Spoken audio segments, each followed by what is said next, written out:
Broadcasting from Detroit's Cass Corridor, it's the Metro on WDET. I'm Tia Graham. And I'm Robin Vincent. Today on the show, we examine a rise in anti-Semitism, both nationally and abroad, and how global conflicts are shaping local realities in ways that are often misunderstood or oversimplified.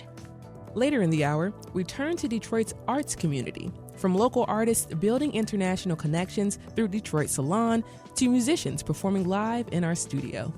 We'll look at how creative work is being made, supported, and sustained here, and what access to larger platforms actually means. Stories today about how people understand who they are through religion, culture, and creative expression. This is the Metro.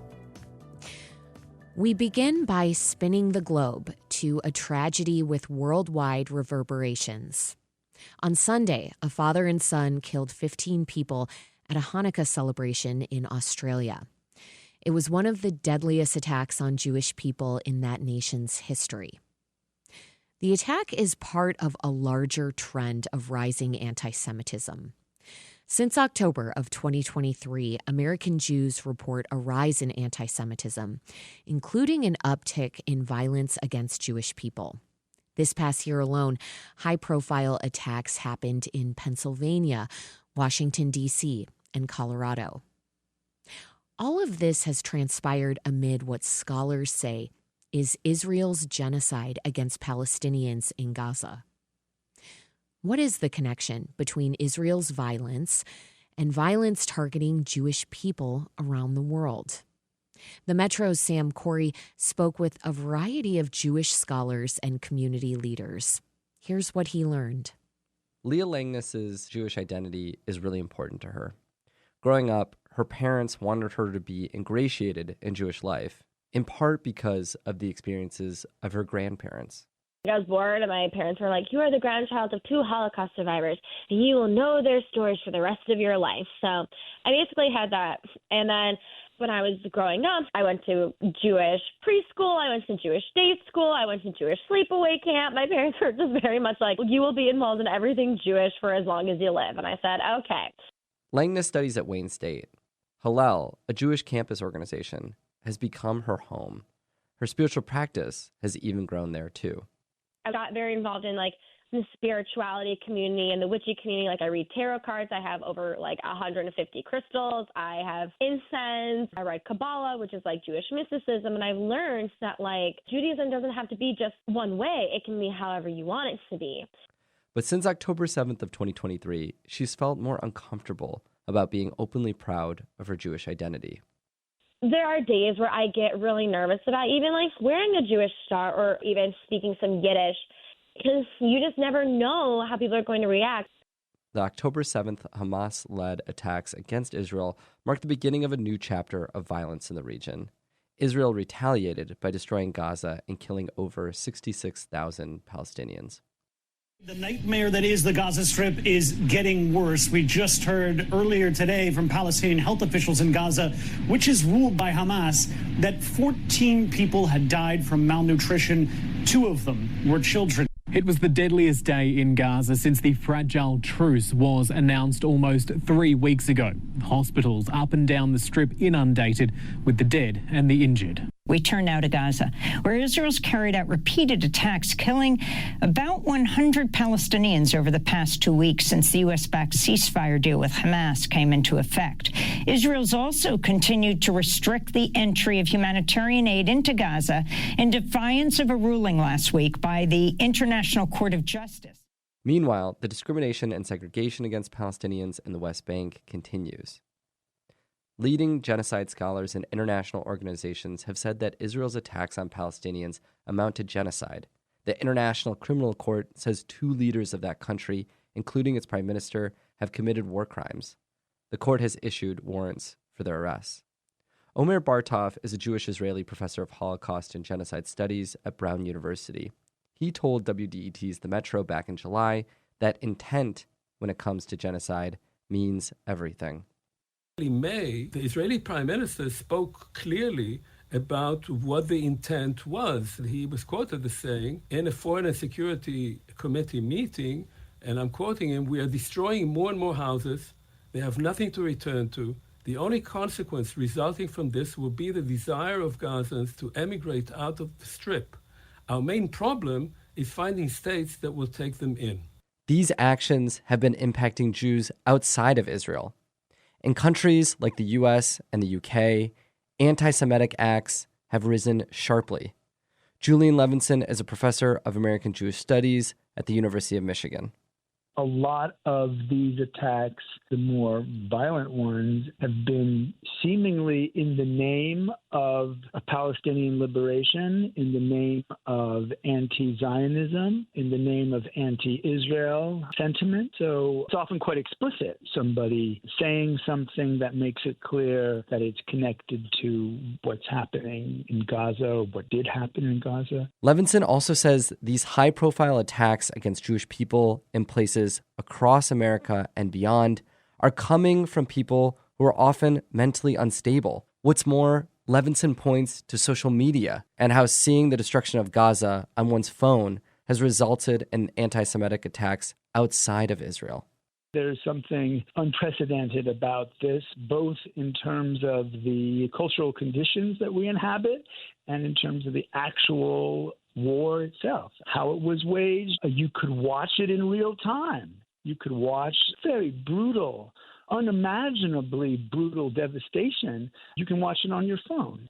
According to a recent Anti-Defamation League report, many American Jews have said they felt minimized or excluded because of Israel's aggressions. As more Americans become critical of Israel, a number of Jewish scholars, leaders, and community members remain sensitive to the language used to criticize the state. Alyssa Schmier is the Michigan Regional Director of the Anti-Defamation League. She says when people say they don't want the Israeli state to exist, for example, that's equivalent to saying that Jewish people shouldn't either.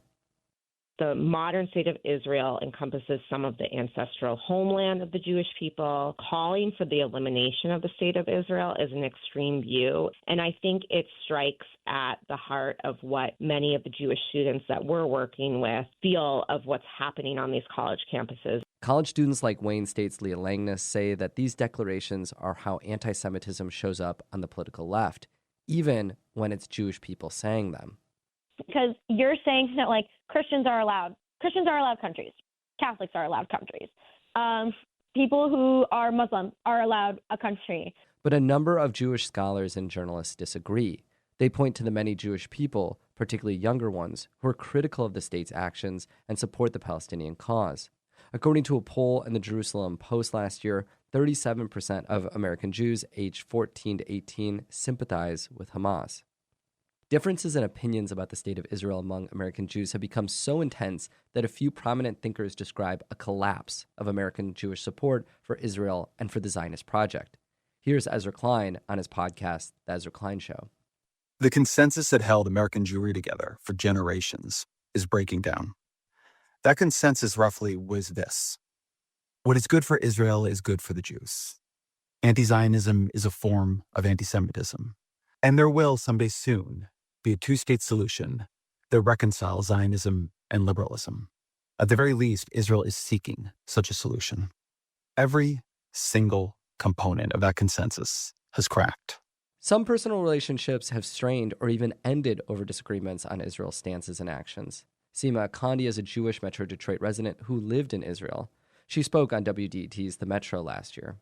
It's really very tense. I talk to my grandchildren, but my daughter does not respond to any of my contacts. And her mother-in-law, who was a dear friend, died this past year of ALS. So sorry. And we stayed in contact and talked to each other, and I really felt her loss as a friend and a person I could communicate with. But the disagreements go beyond the state of Israel. They also include how anti-Semitism is interpreted and used in the public sphere. Kenneth Stern is an anti-Semitism expert previously with the American Jewish Committee. In the early 2000s, he drafted a working definition of anti-Semitism later used by European leaders. He told PBS last year that anti-Semitism is being weaponized against pro-Palestinian groups on college campuses. Part of the background to what we're seeing now was the push to outlaw Students for Justice in Palestine because of what they're saying. And I disagree with a lot of what they're saying, but I don't want them banned. DeSantis did that in Florida. Brandeis did that, not based on anything they did, just in terms of what they were saying. He argues that students should be able to express themselves as long as they aren't physically harming or threatening their peers. Students should be safe from harassment, from intimidation, from bullying, from discrimination. Any student should be protected from those things. But students should be prepared, and the university should stress that students are going to hear things that they find disturbing. I hear a lot of the chants and things disturbing. But if they're not being made as part of a threat, just the question of expression, that has to be protected. Anti-Semitism on the left is contested. On the right, American Jewish leaders see a clearer pattern. The most glaring example came 2 months ago. That's when conservative activist Nick Fuentes, known for saying Hitler is awesome, appeared on Tucker Carlson's show. He told Carlson Jews are a problem for the U.S. because they will always support the interests of themselves and of Israel over America. What you're saying about putting aside the tribal interest for the corporate interest, yes, that's absolutely the case. And that's the only way the country's going to stay together. Exactly. That's my concern. And I absolutely agree with you. I would say, though, that the main challenge to that, a big challenge to that, is organized Jewry in America. Some on the political right have defended Fuentes. That includes Kevin Roberts, the president of the conservative Washington think tank, the Heritage Foundation. The Heritage Foundation didn't become the intellectual backbone of the conservative movement by canceling our own people or policing the consciences of Christians, and we won't start doing that now. President Donald Trump, too, defended Carlson for having put Fuentes on his show. These anti-Semitic ideas have been around, but used to sit closer to the fringes of American politics. In the early 1990s, Pat Buchanan ran for president under the slogan, "Make America First Again." He never won, but his movement foreshadowed what followed. In a 1977 column, Buchanan called Hitler an individual of great courage. The roots go deeper. Author Matthew Continenti wrote that the original America First movement of the 1920s, quote, could not escape the stench of Nazism. This origin story stretches beyond America to the protocols of the Elders of Zion. That Russian document said Jews were organizing for world domination. As Professor Levinson explains, we have to acknowledge that anti-Semitism is connected to a kind of conspiratorial mindset. The idea that Jews are particularly prone to nefarious actions for their own benefit, for their group's benefit, that are concealed, that there's a conspiracy. Anytime the phrase world Jewry is brought in, it's usually treading on that kind of territory. For the Anti-Defamation League's Alyssa Schmier, anti-Semitism changes with the times. Namely, she points to social media and the algorithms. I think that more or less the things feed into each other, and then also something might pique your interest that you don't realize is leading into an extremist nature, and it's very difficult to get out of that once you're in it. Your feed is kind of becoming curated to that level of extremism. Leah Langness, the Wayne State grad student, says that tracks with her experience, too. A post will have nothing to do with Israel. It can just be about being Jewish. People will say, like, free Palestine, 6 million wasn't enough. We owe Germany an apology. Oh, I'm going to finish what Hitler couldn't. Like, a lot of that stuff. She's seen pro-Nazi comments in her social media feeds, but hasn't faced them in real life. These comments and the renewed presence of anti-Semitism in mainstream American political life have brought discomfort to a lot of American Jews. According to many scholars and Jewish leaders, combating these things is complicated. The University of Michigan's Levinson says one thing people can do is engage in rational thought and dialogue and learn about individual stories of Jewish people. Those of us in the academy still believe in rationality and in education and enlightenment. Even though we criticize the Enlightenment, we still believe that learning of differences between individuals and the assumptions about them is the answer. The danger, he says, comes when we don't question those assumptions. That was the Metro's Sam Corey, investigating the rise of anti-Semitism since October 2023. And we have Sam in the studio now. Sam, it's great to have you on this side of the show. Yeah, good to be here with you, Robin. So you've been working on this piece for many weeks. You finished it just before the mass shooting at a Hanukkah celebration in Australia over the weekend. Now, we've been covering Israel and Palestine, the war in Gaza on this show regularly over the last 2 years. And the news of the day often underlines the need for a conversation and changes the context. I'm wondering, what was your reaction hearing about the most recent attack in Australia? Well, it was terrible. It was really sad. It was just kind of another example of anti-Semitism, of violence against Jewish people. And yeah, in some ways it wasn't terribly surprising because we've been seeing this, and I feel it does. I wanted to investigate the anti-Semitism that was ramping up. But yeah, terribly sad and really, really tragic. Could you talk to me a little bit more about why you did want to explore the broader issue of anti-Semitism and the rise in it that we're seeing? I think I wanted to understand it. I think there is sometimes a vagueness or a not understanding of what anti-Semitism is. The obvious ones are deaths or attacks, violence against Jewish people. That's very clearly anti-Semitism. When it's named that. The trickier things are what about these phrases from the river to the sea, or what about these phrases other things that are used for sort of the pro-Palestinian movement that a lot of Jewish people are sensitive to. Does that fall into anti-Semitism? How do a range of Jewish people sort of hear that language? And is it anti-Semitism? Is it discomfort? There's a lot of different perspectives here. And I think I wanted to mediate that. I wanted to get into all of these different perspectives because there's just a range of thought among American Jewish people. And I really wanted to dive into that because we do not all agree, even though a lot of the things that are happening I think make a lot of Jewish people uncomfortable. And we can get into that, but yeah. I want to sit for a moment with the idea of bringing your own lived experience into this reporting. And I want to point out for listeners that a lot of the coverage that we have done on Israel and Palestine has come from you and me, Sam, and you're Jewish and I'm Arab American. And so we have felt, and this is something that is a broader philosophy on this show, that the people who are living within communities where certain issues are happening are probably the best ones to report on this stuff because they understand the nuance. Could you talk about that for you as a Jewish person reporting on this, how that felt, what you think helps to inform or help to inform this work based on your own lived experience? Yeah, and I at some point would love to dive deeper into your own experiences and your perspective. We talk about these things a lot, Robin, but there's always more to learn.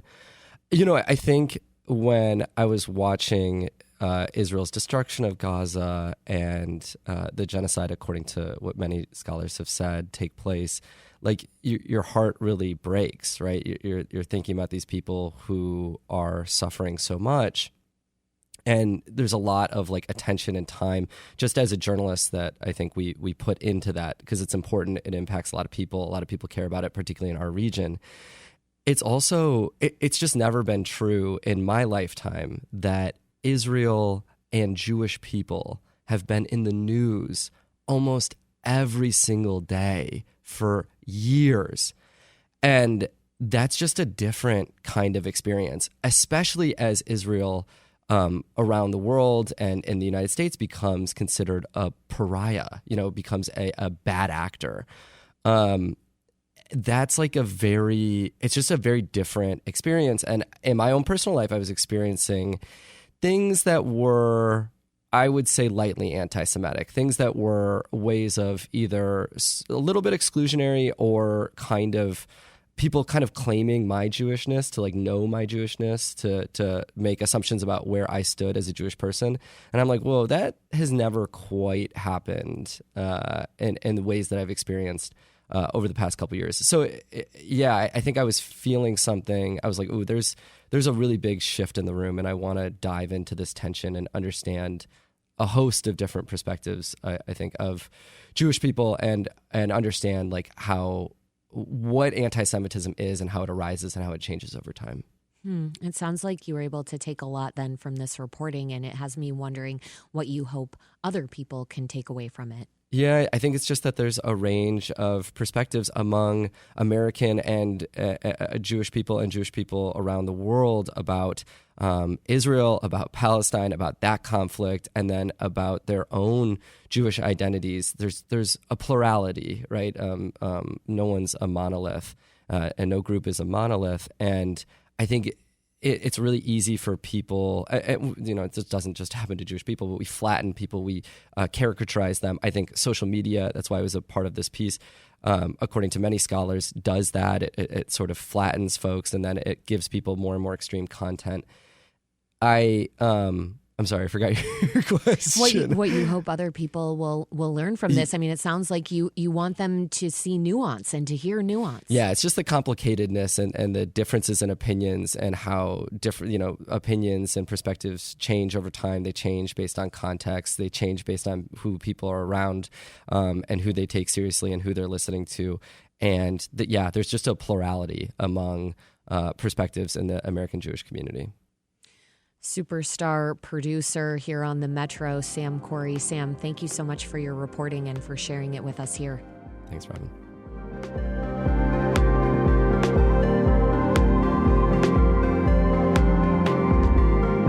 It's the Metro on WDET. Coming up, there are a number of Republicans running for governor in Michigan.